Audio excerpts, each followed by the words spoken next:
आप सभी का स्वागत है, अभिनंदन, नमस्कार। मणिशंकर अय्यर जी फिर से प्रकट हुए हैं। उन्होंने किताब लिखा है, अय्यर की आत्मकथा। आप सभी जानते हैं कि मणिशंकर अय्यर जी को एक फ्रिंज एलिमेंट के रूप में प्रस्तुत किया जाता है। दरअसल वो फ्रिंज एलिमेंट नहीं है। गांधी परिवार के सबसे निकटतम व्यक्तियों में से अगर कोई व्यक्ति है, कोई राजनेता है, और आज से नहीं, शुरू से ही कोई व्यक्ति है, तो उनका नाम है मणिशंकर अय्यर। यह कहना अतिशयोक्ति नहीं होगा कि वो गांधी राज परिवार के मुकुटमणि हैं। गांधी परिवार का जो मुकुट है, उनमें जो सर्वोच्च चमकता हुआ मणि है, वो मणिशंकर अय्यर जी है। तो स्वाभाविक रूप से अगर कोई आत्मकथा मणिशंकर अय्यर जी की लिखी गई है और कोई स्टेटमेंट मणिशंकर अय्यर जी देते हैं, तो वो केवल मणिशंकर अय्यर जी का स्टेटमेंट है या उन्हीं के भाव हैं, ऐसा नहीं है। जिह्वा मणिशंकर अय्यर की है, विचार गांधी परिवार के। One should be extremely clear, whatever Manishankar Aiyar ji writes, speaks and projects, the pen and the tongue may be of Manishankar Aiyar, but the ideas and the objectives are the Gandhi family. He represents the Gandhi family as none other. बंधुगण, जब भी ये चुनाव आते हैं, चुनाव से ठीक पहले गांधी परिवार अपने एक प्रॉक्सी मणिशंकर अय्यर के माध्यम से कुछ स्टेटमेंट्स रखवाते हैं, और ये जो मुकुटमणि है वो चमकता है। 2014 से पहले याद करिए, ये वही मणिशंकर अय्यर है जिन्होंने नाक भौं सिकोड़ करके नरेंद्र मोदी जी की तरफ देखते हुए कहा था कि नरेंद्र मोदी जी देश के प्रधानमंत्री कभी भी नहीं बन सकता। बन सकते भी नहीं बोला, बन सकता। मोदी कभी भी देश का प्रधानमंत्री नहीं बन सकता। ज्यादा से ज्यादा अगर वो चाहे तो आके जो प्लेनरी सेशन और जो कांग्रेस का सम्मेलन हो रहा है दिल्ली में, उसके बाहर टेंट लगा करके चाय बेचने का काम करे। नतीजा आप सबको पता है। देश की जनता ने नरेंद्र मोदी जी को, भारतीय जनता पार्टी और एनडीए को थंपिंग मेजॉरिटी के साथ सरकार बनाया। 2019 के चुनाव से पहले गांधी परिवार के मुकुटमणि मणिशंकर अय्यर, उन्होंने फिर से कहा था, और उस बार पाकिस्तान में जाकर कहा था कि मोदी को हराना होगा, मोदी को हराना होगा, मोदी को हटाना होगा। ये वही मणिशंकर अय्यर है जिन्होंने 2019 के चुनाव से पहले घोषणा की थी और जिस प्रकार के भाषा का प्रयोग किया था और कहा था कि नरेंद्र मोदी एक नीच आदमी है।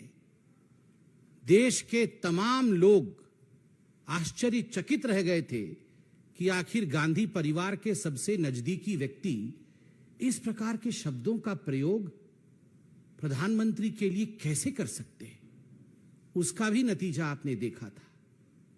लोगों ने इस प्रकार के घमंड से भरे स्टेटमेंट्स और इस प्रकार घमंड से भरे नेताओं का हश्र क्या किया। 2024 का चुनाव आ रहा है, मुकुटमणि फिर से चमके।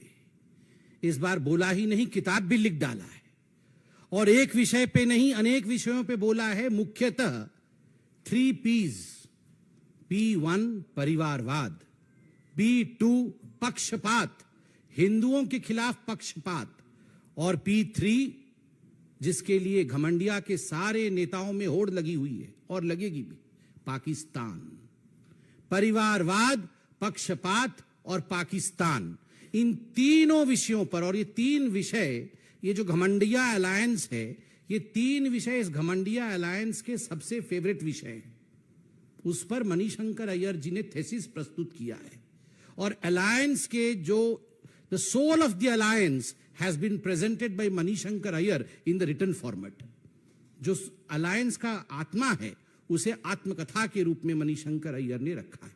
परिवारवाद, आप देखिए, परिवारवाद को लेकर पीवी नरसिम्हा राव, जो कांग्रेस के ही प्रधानमंत्री रहे, उनके लिए जिस प्रकार के शब्दों का प्रयोग किया गया है, यह स्पष्ट रूप से दिखाता है कि गांधी परिवार के प्रवक्ता गांधी परिवार से बाहर कोई और व्यक्ति देश का प्रधानमंत्री बन जाए, चाहे वो कांग्रेसी ही क्यों ना हो, इस विषय को सह नहीं सकते, कदाचित सह नहीं सकते हैं। और मैं याद दिला दूं, पीवी नरसिम्हा राव जी वो व्यक्ति थे जो थे कांग्रेस के, मगर गांधी परिवार के नहीं थे, और गांधी परिवार से बाहर कांग्रेस के वो प्रथम व्यक्ति थे जिन्होंने 5 वर्ष के कालखंड को बतौर प्रधानमंत्री पहली बार पूरा किया बगैर गांधी परिवार के होते हुए। यह गांधी परिवार कभी सह नहीं सकती थी। इसलिए मणिशंकर अय्यर द्वारा बुलवाया गया कि पीवी नरसिम्हा राव ये तो भारतीय जनता पार्टी के, ये तो कांग्रेस के ही नहीं। आप समझिए, जब सोनिया गांधी जी ने पीवी नरसिम्हा राव के मृत शरीर को कांग्रेस के मुख्यालय के अंदर आने से इनकार किया था, उसके पीछे के भाव को आज अनेकों वर्षों बाद मणिशंकर अय्यर जी ने जस का तस किताब और अपने आत्मकथा और उसके बाद अपने प्रेस वार्ता में प्रेजेंट किया है, उसे रखा है। आश्चर्य लगता है कि वही मणिशंकर अय्यर है जो परिवारवाद में इतने अंधे हैं कि जब राहुल गांधी जी की ताजपोशी हो रही थी और मीडिया बंधु आप सब ने जाके उनसे पूछा था कि ये तो परिवारवाद है, इलेक्शन नहीं होगा क्या, तो उन्होंने कहा था, अरे जब शाहजहां के बाद औरंगजेब बन गया था तो कौन सा इलेक्शन हुआ था, औरंगजेब तो आराम से बन गए थे, तो अब राहुल गांधी बन गए तो कौन सी बड़ी बात है। तो परिवारवाद के इतने बड़े भक्त हैं, स्वाभाविक रूप से आज नरसिम्हा राव जी के लिए इस प्रकार के शब्दों का प्रयोग कर रहे हैं। पक्षपात, हिंदुओं के खिलाफ पक्षपात, यह ना केवल कांग्रेस अपितु ये जो घमंडिया अलायंस है इसका एक बेस लाइन है। और चुनाव से पहले ठीक इस पक्षपात को मणिशंकर अय्यर जी को एक फ्रिंज के रूप में प्रस्तुत करके इस विषय को रखने का प्रयास किया गया है। वो फ्रिंज नहीं है, मैं बार बार याद दिला रहा हूं। और ये किताब का भी आना ये महज एक कोइंसिडेंस नहीं, बहुत सोच समझ करके अलायंस के विचारधाराओं को थेसिस के रूप में प्रस्तुत किया है मणिशंकर अय्यर जी ने। और इस किताब में वो लिखते हैं, भव्य राम मंदिर का निर्माण चल रहा है, देश की जनता शांतिप्रिय तरीके से इस विषय को उन्होंने ग्रहण किया। माननीय प्रधानमंत्री, यशस्वी प्रधानमंत्री नरेंद्र मोदी जी ने उद्घाटन किया, शिलान्यास किया, एक इतिहास रचने जा रहा है। और उस समय यह कहना कि मैं तो बाबरी मस्जिद का पक्षधर हूं, ये मैं तो बाबरी मस्जिद का पक्षधर हूं, ये मैं नहीं है, ये घमंडिया अलायंस है, ये कांग्रेस पार्टी की मूल विचारधारा है। This is the ideology of the घमंडिया alliance, this is the basic ideology of the Congress party which has been presented through Manishankar Aiyar today. आप सोचिए, ये वही मणिशंकर अय्यर है जिन्होंने 2019 के चुनाव से पहले राम मंदिर का विषय जब कोर्ट में चल रहा था तब उन्होंने कहा था कि अयोध्या के महल में तो 10,000 कमरे थे, क्या भारतीय जनता पार्टी या हिंदू ये प्रूव कर सकते हैं कि किस कमरे में भगवान राम का जन्म हुआ था। इस प्रकार के घृणित शब्दों का प्रयोग करने वाले व्यक्ति ने आज फिर से हिंदुओं के भावनाओं के ऊपर पक्षपाती रूप से कुठाराघात करने का काम किया है। इसलिए ये परिवारवाद और पक्षपात, और जो तीसरा पी है पाकिस्तान, उसके बिना तो ये मणिशंकर अय्यर जी या कांग्रेस पार्टी जी ही नहीं सकती है। अगर पाकिस्तान परेशान हो, पाकिस्तान के ऊपर आफत आ जाए, पाकिस्तान के ऊपर सर्जिकल स्ट्राइक हो जाए, एयर स्ट्राइक हो जाए, बाण लगता वहां है, छटपटाहट होती यहां है। मुझे बड़ा आश्चर्य हुआ, कल का दिन कितना बड़ा दिन था। आप सोच के देखिए, हिंदुस्तान ने पूरे विश्व में एक कीर्तिमान स्थापित किया, चंद्रयान साउथ पोल में लैंड कर रहा है। ठीक उसी समय एक प्रेस वार्ता आता है मणिशंकर अय्यर का, और वो कहते हैं कोट अनकोट, भारत कभी विश्व गुरु नहीं बन सकता क्योंकि भारत पाकिस्तान को नजरअंदाज कर रहा है। अगर भारत अपने पश्चिम के नेबर के साथ शांति स्थापित नहीं कर सकता, अगर भारत पाकिस्तान से बातचीत नहीं कर सकता तो भारत कभी विश्व को रास्ता नहीं दिखा सकता, भारत कभी विश्व के राह को आगे से लीड नहीं कर सकता है। मणिशंकर अय्यर जी, राहुल गांधी जी, सोनिया जी, कान खोल के सुन लीजिए, चाहे आप कितना भी भारत के लिए बद्दुआ दे दे, India has already proved its mettle. Bharatvarsh ने अपने हजारों वर्ष की तपस्या के कारण, भारतीयों के परिश्रम के कारण आज हिंदुस्तान ने, भारतवर्ष ने एक नए कीर्तिमान को स्थापित किया है। इसलिए आपका यह कहना कि भारतवर्ष कभी नंबर 1 नहीं बन सकता है, यह गलत है। पाकिस्तान, पाकिस्तान, पाकिस्तान। सर्जिकल स्ट्राइक के विषय में लिखा है कि मोदी जी सर्जिकल स्ट्राइक तो कर सकते हैं मगर पाकिस्तान से बातचीत नहीं कर सकते हैं। इससे पहले जब हमारे प्रधानमंत्री थे, हम बातचीत कर रहे थे। बड़े स्पष्ट रूप से भारत ने कहा है, नरेंद्र मोदी जी की सरकार ने स्पष्ट रूप से कहा है, talks and terror can never move together. आतंकवाद और बातचीत कभी साथ साथ नहीं चल सकती है। इसलिए सोनिया जी, राहुल जी, खड़गे जी और आपके प्रवक्ता मणिशंकर अय्यर जी इस बात को स्पष्ट रूप से सुन लीजिए, zero tolerance for terrorism. Narendra Modi ji ने स्पष्ट रूप से कहा है, आतंकवाद को सहेंगे नहीं, आंख मिला के बात करेंगे, झुका के नहीं। आप लोगों ने आंख झुका करके देश को झुकाने का काम किया था, आंख मिला करके नरेंद्र मोदी जी बात कर रहे हैं, जस को तस जवाब दिया जा रहा है। इसलिए जिस प्रकार की वार्ता आपकी पाकिस्तान को लेकर आ रही है, यह निंदाजनक है। मैं इतना ही कहूंगा, यह आत्मकथा केवल मणिशंकर अय्यर की नहीं है, यह थीसिस घमंडिया अलायंस की और ये गांधी परिवार के विचार है। बहुत बहुत धन्यवाद। कोई प्रश्न हो तो अवश्य पूछें। यस मोहित।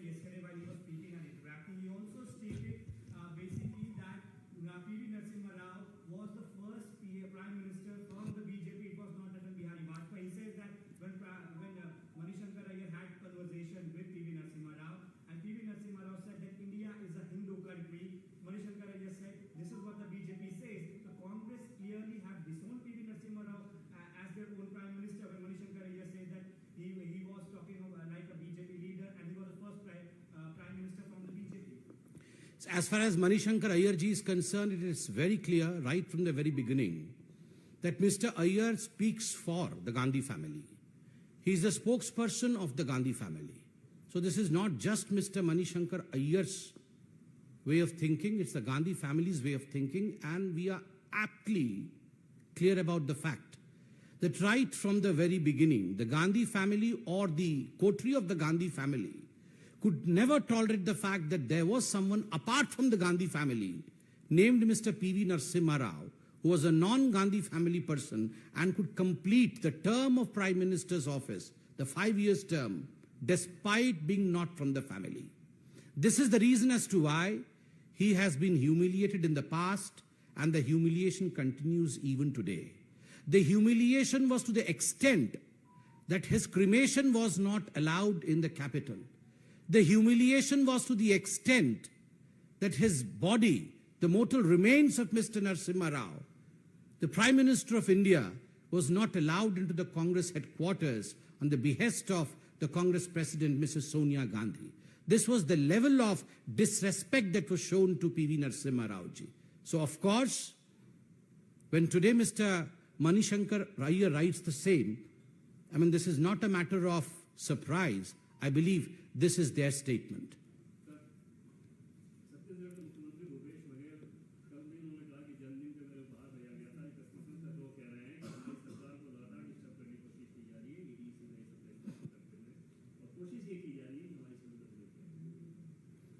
जहां तक छत्तीसगढ़ की सरकार है और उनकी छवि है, छवि को धूमिल करने के लिए हमारी आवश्यकता नहीं।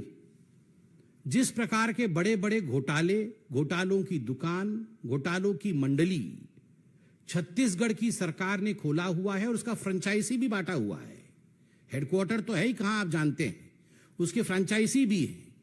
तो स्वाभाविक रूप से जब इस प्रकार से भ्रष्टाचार के दुकान खुलेंगे, घोटाले होंगे, चाहे वो सट्टा के घोटाले हों या वो शराब के घोटाले हों, चाहे वो कोयला के घोटाले हों, तो स्वाभाविक रूप से छींट उनके ऊपर पड़ेंगे। और जब पेड किया है ब्राइब तो होंगे ही रेड, रेड तो होंगे ही, रेड क्यों नहीं होंगे? वो जमाना लद गया, वो जमाना बदल गया है जब आपको लगता था कि भ्रष्टाचार हमारा जन्मसिद्ध अधिकार है।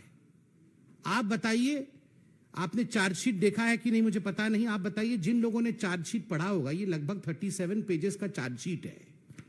इस चार्जशीट में स्पष्ट रूप से कहा गया है एएसआई चंद्रभूषण वर्मा, ये चंद्रभूषण वर्मा जो एएसआई है, पुलिस का एक अधिकारी है, 65 करोड़ रुपए का लेन देन वो खुद स्वीकार करता है, और वो स्वीकार करते हुए रवि उप्पल जी का नाम लेता है। कौन है ये रवि उप्पल? और बाकी जिनका नाम लेता है विनोद शर्मा। कौन है ये विनोद शर्मा? ये मुख्यमंत्री के खुद के लोग। जब उनका नाम चार्जशीट में आता है और खुद ये कन्फेशन स्टेटमेंट में लिया गया है, तो आपको क्या लगता है इस पर किसी प्रकार की कार्यवाही नहीं होनी चाहिए? केवल इतना ही नहीं, कोयला घोटाला लगभग 540 करोड़ रुपए का, उसमें उप सचिव सौम्या चौरसिया का क्या रोल था? क्या आज सौम्या चौरसिया, जिसके घर से नोटों के बंडल निकले थे और नोटों के बंडल को आप सभी बंधुओं ने दिखाया था टीवी में भी, क्या जब घर से नोटों के बंडल निकलेंगे तो उस पर कोई कार्यवाही नहीं?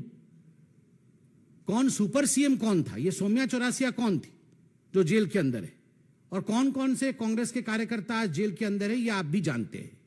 तो स्वाभाविक रूप से जब ऐसी कार्यवाही होगी, इस प्रकार का भ्रष्टाचार होगा, तो सख्त कार्यवाही होगी। शराब के घोटाले में 2000 करोड़ से अधिक का घोटाला हुआ है, 2-2 काउंटर खोल करके वहां हवाला का कांड किया गया है, तो स्वाभाविक रूप से कार्यवाही तो होगी ही। इसमें किसी को एपोलोजेटिक होने की जरूरत नहीं है।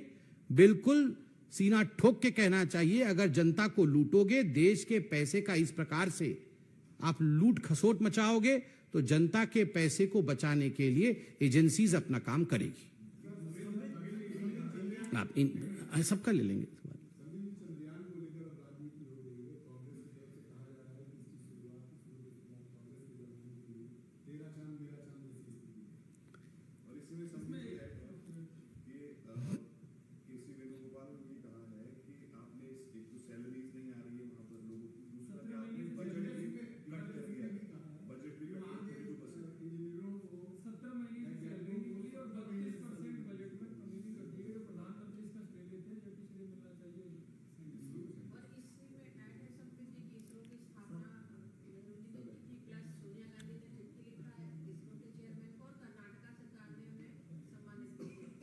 देखिए, पहले तो मैं आप सबको बधाई दूंगा कि चंद्रयान का जिस प्रकार से कल लैंडिंग हुआ मून के साउथ पोल में, और भारतवर्ष पहला देश बना मून के साउथ पोल में पहुंचने का, ये हम सब के लिए, चाहे हम प्रवक्ता हो, चाहे आप मीडिया पर्सन हो, और मेरे कैमरे के बंधु भी सामने खड़े हैं, उनको भी बहुत बधाई। हम सब भारतीय हैं। चलिए, नोकझोंक राजनीति में चलती रहेगी, बहुत प्रेस कॉन्फ्रेंसेस होंगे, मगर जब चंद्रयान चंद्र में पहुंचा, भारत के ध्वजा के साथ पहुंचा, तो हर भारतीय का छाती चौड़ा हुआ है, गर्व से चौड़ा हुआ है। उस समय वो छाती भाजपा का नहीं या कांग्रेस का नहीं। मैं आज इस विषय में, इतने विराट विषय में, जब पूरा विश्व हिंदुस्तान को वाह वाह कर रहा है, हिंदुस्तान को कांग्रेचुलेट कर रहा है, शाबाशी दे रहा है हिंदुस्तान को, आज मैं एक प्रवक्ता के रूप में नहीं, एक साधारण भारतीय के रूप में कहूंगा, लेट्स नॉट फाइट टुडे। आज का दिन लड़ाई का दिन नहीं है, आज का दिन प्रत्येक भारतीय का दिन है। आइए मुस्कुराएं, और जो श्रेय हिंदुस्तान को मिला है, गर्व से कहो कि हम भारतीय हैं, गर्व से कहो कि देश आगे बढ़ रहा है। बहुत बहुत धन्यवाद।